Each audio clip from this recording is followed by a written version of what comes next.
Good evening, everyone. We are starting the last chapter of Second Samuel, and it is a very important chapter because it contains some very important concepts that we see in the Hebrew Bible, as well as how God dealt with David at the end of this event that would lead us to the next book, which would be First Kings, and we will cover First Kings chapters 1 to 12 in the life of Solomon.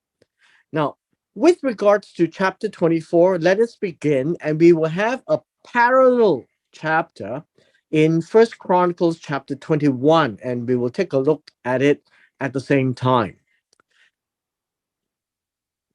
Second Samuel chapter 24, verse 1 begins this way. Now, this would be an and then after all has happened.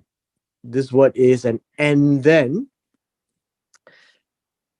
It says that the nose of God was hot. So the anger of the Lord burned, and this would be Jehovah. The anger burned. Do you find that this would be the nose became hot? And it is against Israel. Now, something happened, and this word says again. Uh, it is important to note. Again, what literally means um, once more or do more, and this is understood as uh, in addition to all the things that Israel had done. Uh, then there is one more that happened, and it caused God to be very angry at Israel. Now, we are not told exactly what it is, but as you know, there were many things, I suppose, over the years, from the time uh, of chapter 23, uh, we are told there is this one more thing that Israel did, and God became very angry. And that's the backdrop of chapter 24. Exactly what happened, we don't really know. But it is sufficient to draw God's anger to a large extent to be recorded in Second Samuel chapter 24. Now, if you take a look, we have this very interesting set of words. And this is, and then God incited David against them to say, go count Israel and Judah.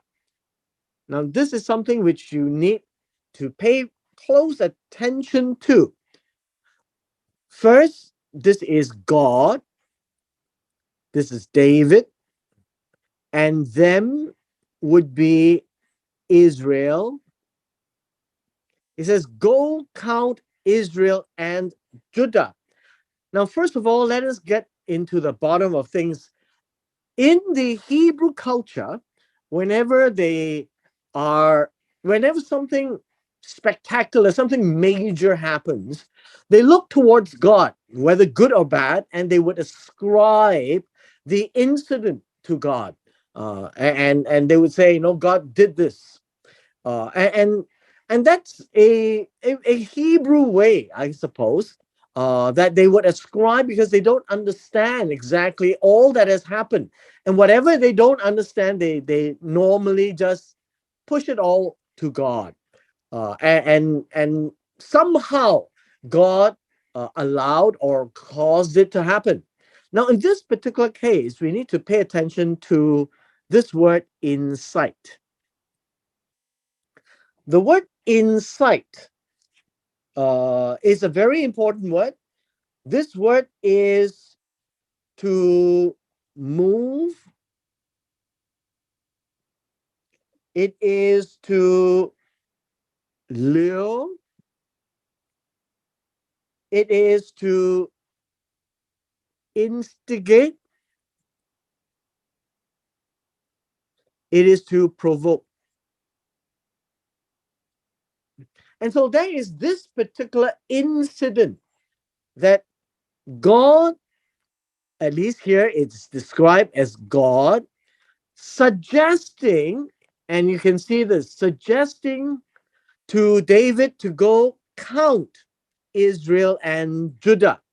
Now we need to understand the counting of the troops, the army of Israel and Judah cannot be done unless it is for a very specific reason. Now, we only have seen it done twice, right?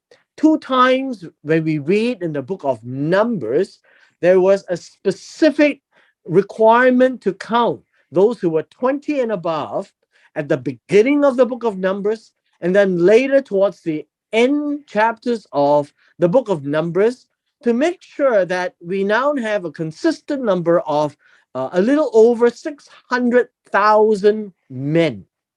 And that would be how we have seen, and nobody in the history would ever dare count unless there is a specific purpose.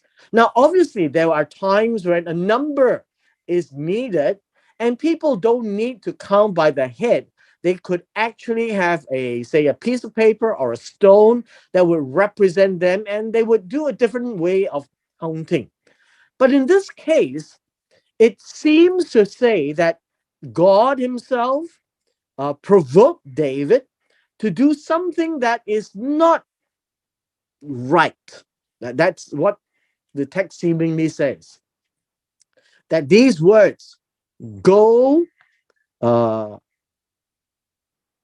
go count Israel and Judah, were suggestive words, were suggestions to lead David to make a decision to go and count. Uh, and so understand that this word here, incite, as we can see, uh, as move, lure, instigate, provoke, or suggestive words, does not mean that God said it to David. Be very clear on that, because whenever God speaks to a person, like a prophet, like to Moses, it is always very clear that God said something.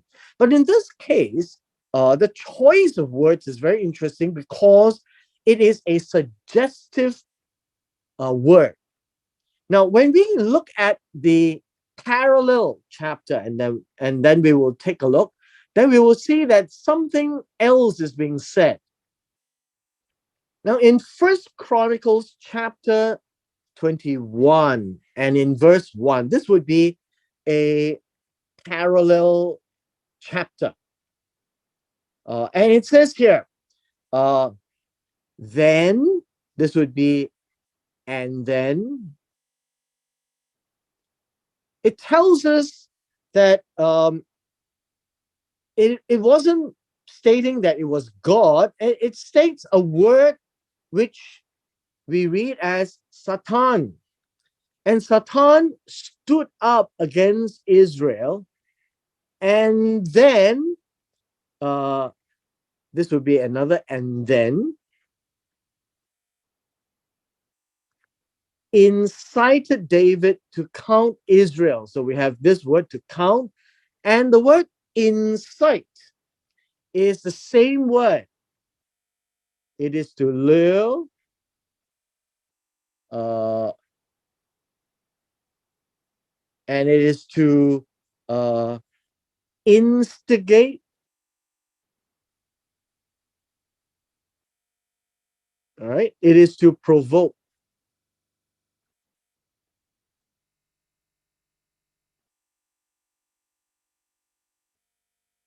Now, the difference of these two chapters is that One says it's the Lord, and the other one says it's Satan. And the word stood up uh, literally means to stand up or arose, right? Arose. Literally, the action of standing up. To take a stand, I think would be a good way to say it. Take a stand. And it's against Israel. And now we are told that David was the one being incited again. I hope that you all see this word incited, which is the same word as in 2 Samuel chapter 24. Now we have two very interesting subjects. One would be God himself, and one would be Satan. And so the question many people would ask is, who was inciting David? And so the first things first, let me just repeat myself. This is not God speaking. The verb here is this: to instigate, to lure, to provoke, to move, to suggest, right? To suggest. So that David would then make a decision to do the wrong thing, the thing that he mustn't do is to count Israel. And this was done in a way where David himself is the representative, the head of the nation, and only he has the power to do something, and whatever he does has consequences for the nation of Israel. And because of what Israel had done, God wanted to punish Israel and to see whether David himself would make a wrong choice of doing something that is punishable by God. In 2 Samuel chapter 24, it says, then God incited David. In First Chronicles chapter 21, it says Satan took a stand against David, and this was against Israel, and this was with regards to something that Israel had done to anger God. And it was Satan again who incited David, who provoked David. So now let us understand from the text what this means. First of all, this word Satan literally is not necessarily a name, it is an adversary. An adversary, somebody who is opposing, somebody who would stand up against another person, another issue, even against God in that sense. And so let me just share with you some of the understanding that in the Hebrew understanding of the word Satan, it's somewhat different from the modern day understanding. And this word would mean Satan as an angel of God who takes on the role of an adversary, that he would do the things to oppose David, to oppose Israel. And you would understand this from the book of Job, chapter 1 and Job, chapter 2, that Satan is literally one of the angels of God to act on behalf of God, to take an opposing view. And in that opposing view would actually lure or provoke or instigate a person to see whether that person will do something wrong or not. Now, in the case of the book of Job, in chapters 1 and 2, the Satan was merely saying to God, as an opponent to the plan of God, that of course Job would be faithful because he has been given so much. And God says, yes, you can do anything to him except take his life. Now, in those cases, you find that Satan himself listens to God, and Satan is an angel of God to do his bidding, to do what is permitted to be done so that Job will be tested. In this case, we read a second time that God allowed Satan to take a stand against Israel, and that would be Satan's role is to oppose Israel and to test David. And in this test, he suggested, go count Israel and Judah. And that incitement is actually Satan who suggested those words to David. And hence, in chapter 24, we read in one perspective, it was God, because God allowed Satan to do it. But on the more literal sense, God used Satan, his angel, to do this piece of work, to test David. And that would be the way that the Jewish commentaries would look at this, because of the traditional view that Satan is not an arch enemy of God, but instead he is one particular angel of God who takes on the role to perform those activities that opposes the will of God, to test those people to see whether they would be obedient to God or not, as in the case of Job in chapters 1 and 2, and today in the case of David in the case of 2 Samuel chapter 24 verse 1 and 1 Chronicles chapter 21. We move on to verse 2. And then the king instructed Joab, the commander of his army who was with him, and the instruction was this. The instruction to Joab was to rove about. Now, the word rove about is something which it's not in our language used very much. I think this word roam about is to, how should we say, to go to and fro. Now, this is a very peculiar word. To go everywhere, I think would be a way of looking at it. To go to and fro, up and down, left and right, that would be the picture. And go through all the tribes of Israel. Now, whenever he says go through all the tribes of Israel, always remember that when God gave the land to Israel, there were two sides of it. Moses actually handled the eastern shore of the Jordan, and that would be places that was given to the tribe of Gad, Reuben, and Manasseh on the east. And then there would be parcels of land given to the rest of the tribes in the west of the Jordan. And that would be the description from Dan to Beer Sheva. That would be from the north. This is north.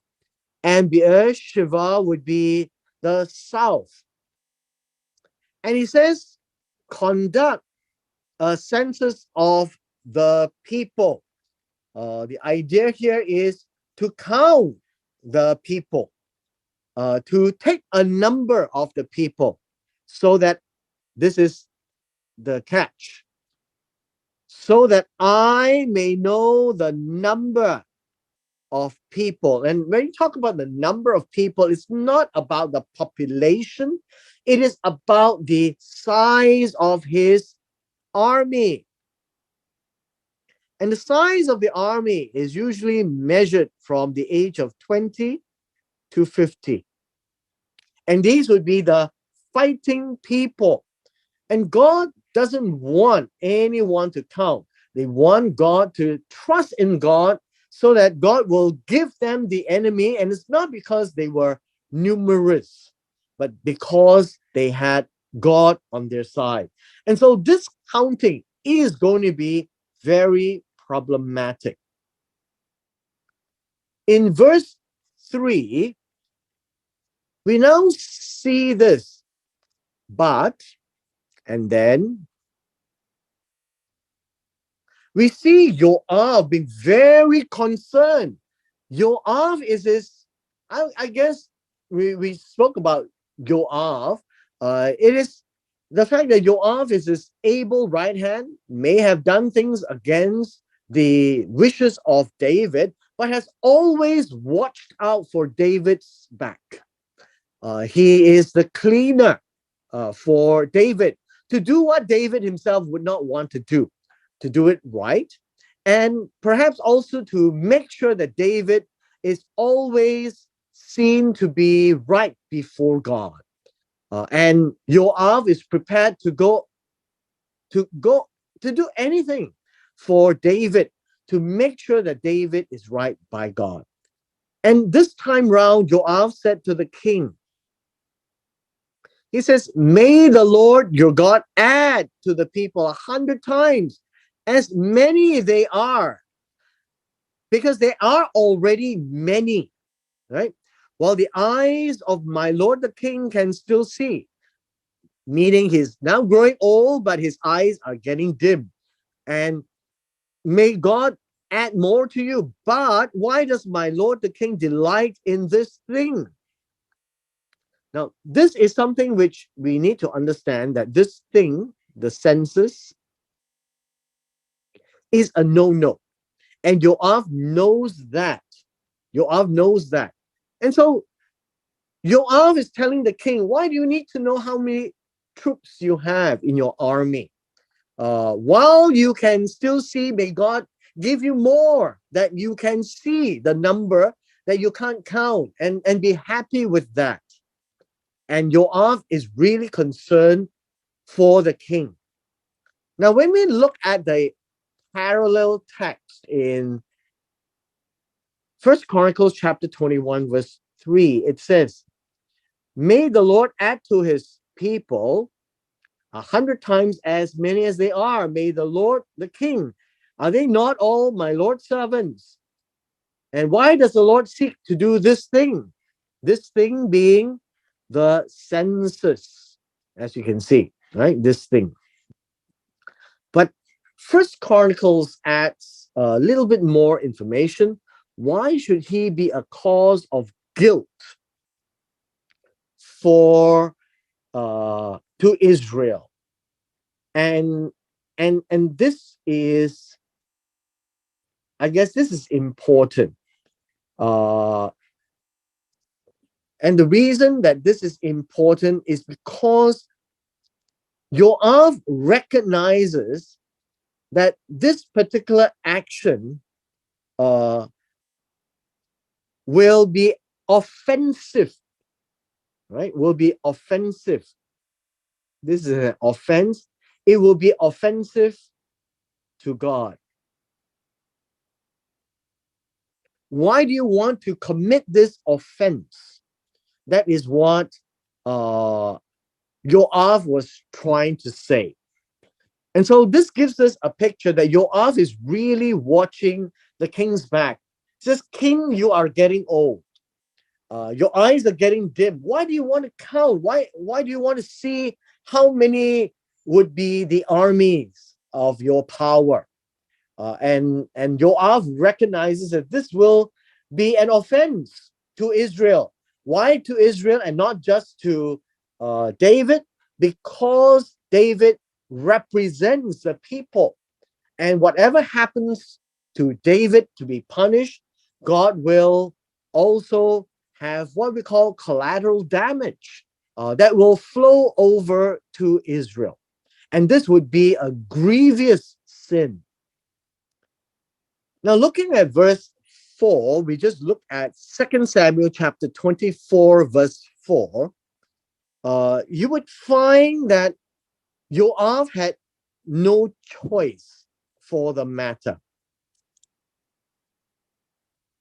In verse 4, he says, nevertheless, this is another and then, the king's order prevailed against Joab. The idea of prevail means was strong. And this word here means the king's order is stronger against Joab's concern. That would be a good way of representing it. And the king didn't care. The king just decided, listen to me, go do it. And because of that, then Joab had no choice. Uh, Whatever the commanders of the army and Joab said, the king had been issuing an all-powerful decree. That is what it means by prevail. The words of the king stood. The words of the king were stronger and overpowered all the other suggestions. And so this word so would be and then. Joab and the commanders of the army left the face of the king. Remember, presence always means the face of the king, to conduct a census of the people of Israel. And we have seen in the book of First Chronicles, chapter 21, this is an offense. But it has to be done because the king's order has to be observed. Now, understand this. Although Joab knew that this would offend God, he had no choice but to obey the king's instructions because it was the king who is ultimately all powerful in the land. And they conducted the census. And what did they do? And then they crossed the Jordan. Now, crossing the Jordan means they went to the east side of the Jordan and they camped in Aroah on the right side of the city that's in the middle of the valley of Gad and towards Yatzer. Now, understand that this would be the eastern shore. And so if this was the River Jordan, and this would be the Dead Sea, this would be Gad. And so they crossed over to Gad. And they started the census on the eastern side of the Jordan. This is what the verse actually means. Then they came to Gilead, Gilead, and to the land of Tatim Hatshi, or Chotshi, and they came to Dan Ya'an. Now, Dan Ya'an is not a name. This word Ya'an is actually, how should we say, this is a city in Dan,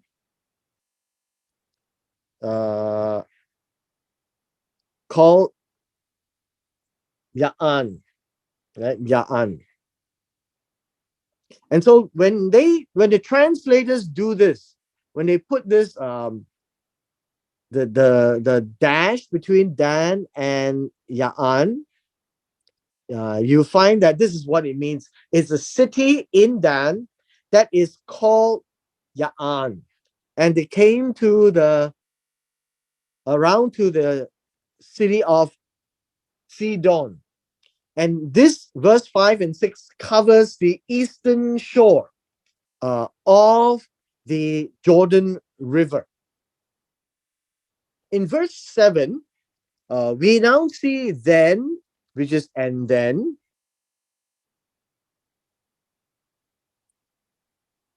They came to the fortress of Tyre, and this would be the northern side of the western part of the Jordan, the northern and the western part of Jordan, to all the cities of the Hivites, of the Canaanites, and they went south of Judah to Be'er Sheva. And so now we find that Tyre is in the north, and they came all the way to the south. And this would be in the western side. And so, and then they had gone, this one is, and then when they had gone to and fro about the whole land, they returned to Jerusalem at the end of 9 months and 20 days. This was a very, very long exercise. And after they came back, they gave David a number. And now we come to 2 Samuel chapter 24, verse 9, and the parallel passage would be 1 Chronicles chapter 21, verse 5. Now, it says, and then, this would be, and then after they have traveled all over, after 9 months, 20 days, Joab came to give the number of the count of the people to the king. And he said this, in Israel were 800,000 valiant men who drew the sword, and the men of Judah were 500,000 men. This would be the count. This is approximately 1.3 million men in the whole of Israel. Now we come to the parallel passage, and I want to show you the parallel passage because they should always be read together now that we are looking backwards, is that the passage says something slightly different. Something slightly different. So in First Chronicles chapter 21, it says, then or and then, Joab gave the number of the census of the people to David.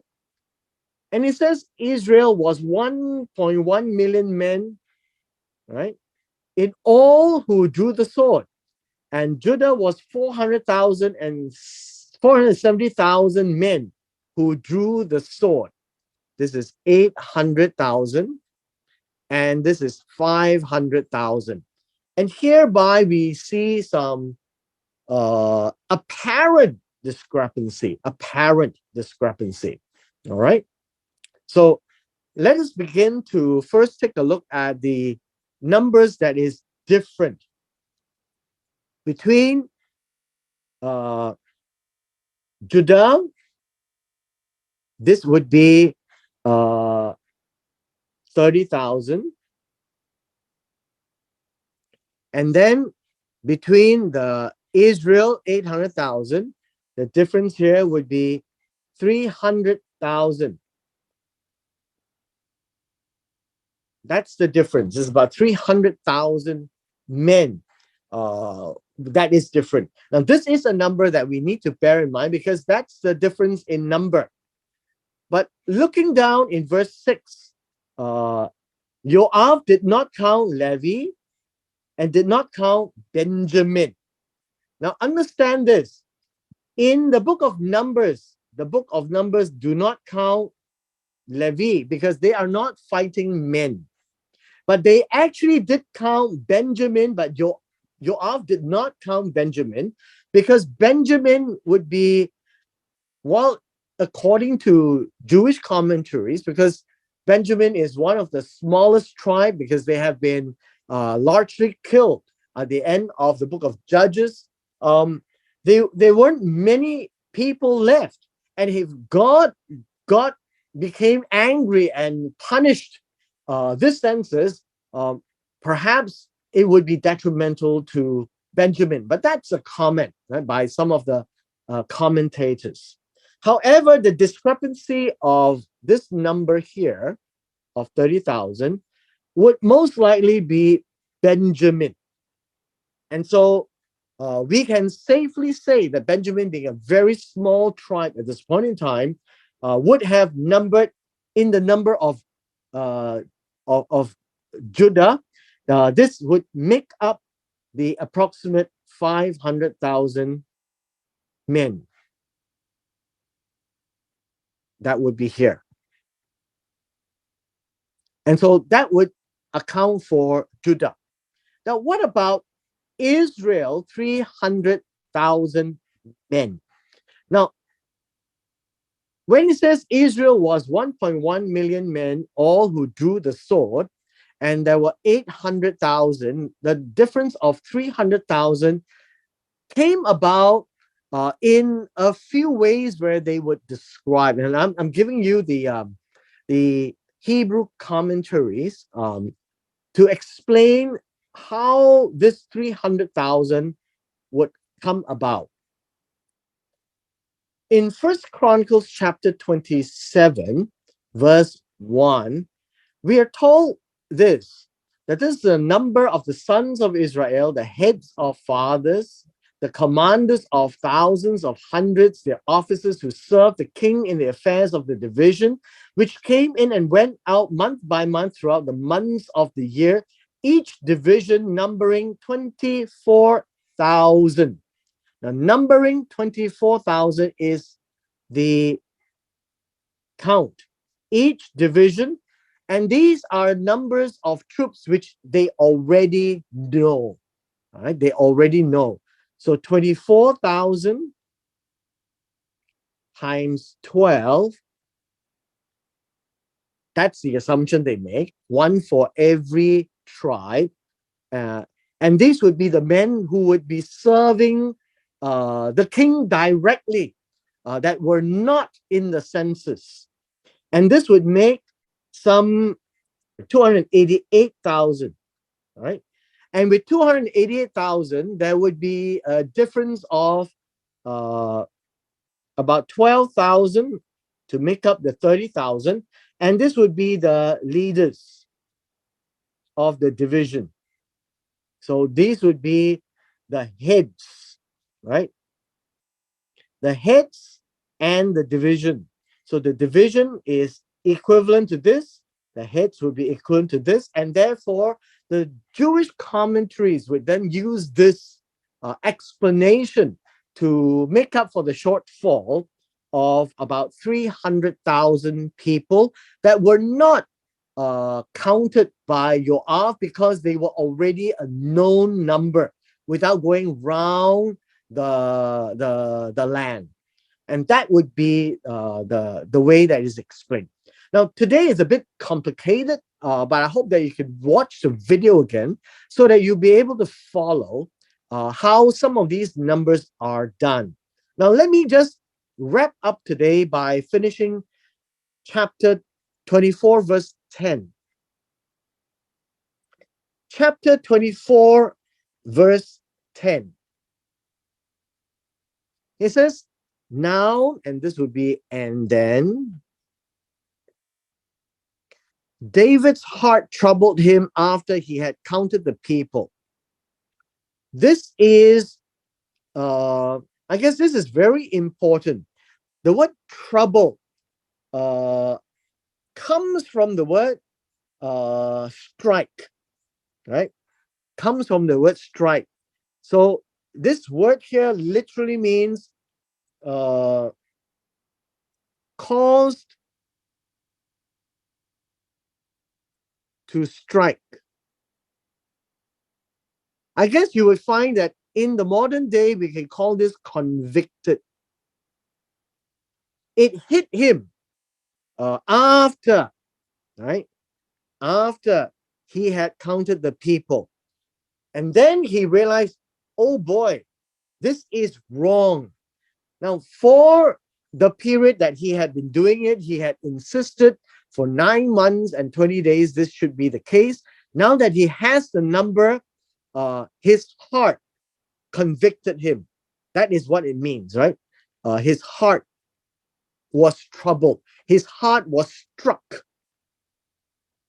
And the phrase now continues, and then David said to God, and watch this verse, I have sinned greatly in what I have done.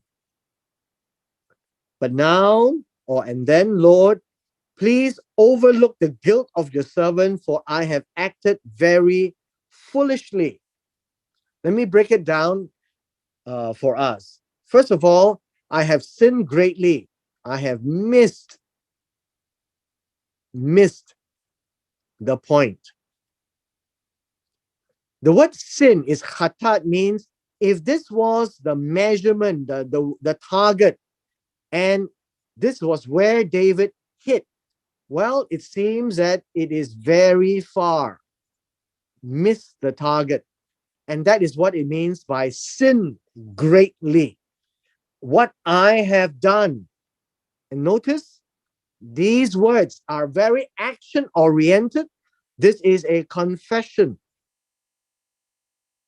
This is an admission. And this is a repentance. So this is how we will read this text. It says, and now may God overlook. This word is not overlook per se. This is to pass over. This word means to pass over or cause to do away. And basically, it is the same as in 2 Samuel chapter 12. The idea of forgiving the guilt, right? The avon of your servant. For I have been very foolish. I have been very silly. I have been very stupid to do this. And so this is the expression of verse 10. I want to leave this with you so that we'll have this at the back of our mind when we go into the next passage tomorrow, that David realizes that he has done wrong. He has appealed to God. He has sought forgiveness and prayed for God to pass over or forgive his sins, basically. He realized that he has missed the point by far, and he is not supposed to do this. He's not even slightly off the mark. He is very far off the mark. And with this, we come to the end of chapter 24 and ending at verse 10. We will continue tomorrow from verse 11 onwards.